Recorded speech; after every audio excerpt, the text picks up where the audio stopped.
আজকে আপনাদের সামনে রিভিউ করব নাথিং ফোন 2।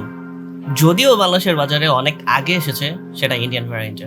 কেন কিনবেন, কারা কিনবেন, ফোনের ভিতরে কি কি থাকছে, সবকিছু আলোচনা হবে একটা ইন্টার পর।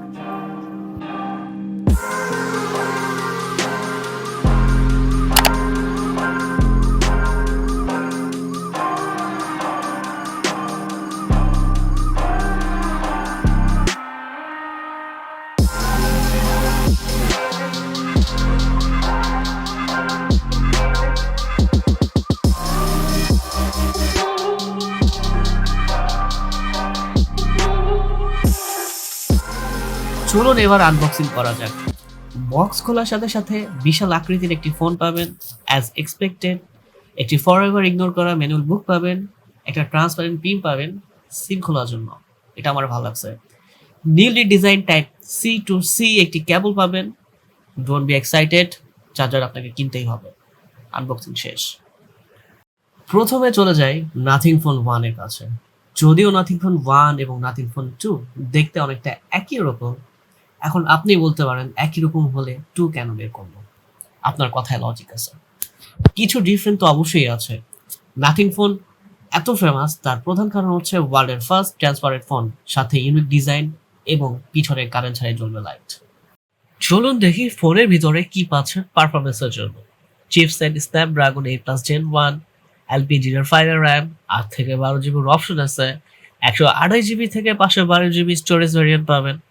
গেমিং করার জন্য পারফেক্ট একটি phone, long lasting battery, channel 700 mAh, display 120 hertz, camera দুটাতেই 50-50 মেগাপিক্সেল, একটা ওয়াইড একটা আলট্রা ওয়াইড।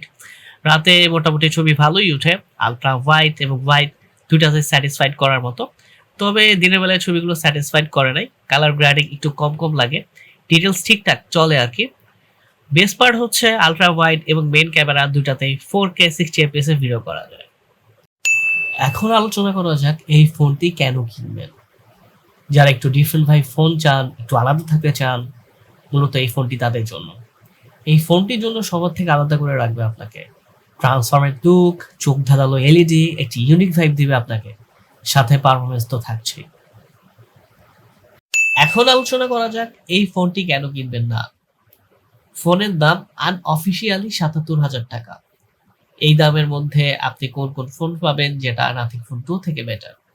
প্রথমে পাবেন স্যামসাং গ্যালাক্সি S23 বেসিক, একটু বাজেট বাড়ালে পেয়ে যাবেন গুগল পিক্সেল 7 এবং আইফোন 12 খুব ইজিলি পেয়ে যাবেন এই দামে, যেটা অনেক গুণ বেটার এই ফোন থেকে।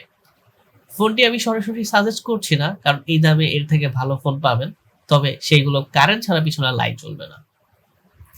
গ্রিন স্ক্রিন প্রবলেম ইন্ডিয়ান ভ্যারিয়েন্টে দেখা গেলেও গ্লোবাল ভার্সনে এই সমস্যাটি দেখা যায়নি। বাগ ভাল্লুক দূর করার জন্য আপডেট করতে করতে এই ফোনটি স্টেবল হয়ে যাবে, ঠিক নাথিং ফোন 1 এর মতো। সো এই ছিল আজকের রিভিউ। ভিডিওতে ভালো লাগলে অবশ্যই লাইক, কমেন্ট, শেয়ার করবেন, সাথে সাবস্ক্রাইব তো মাস্ট।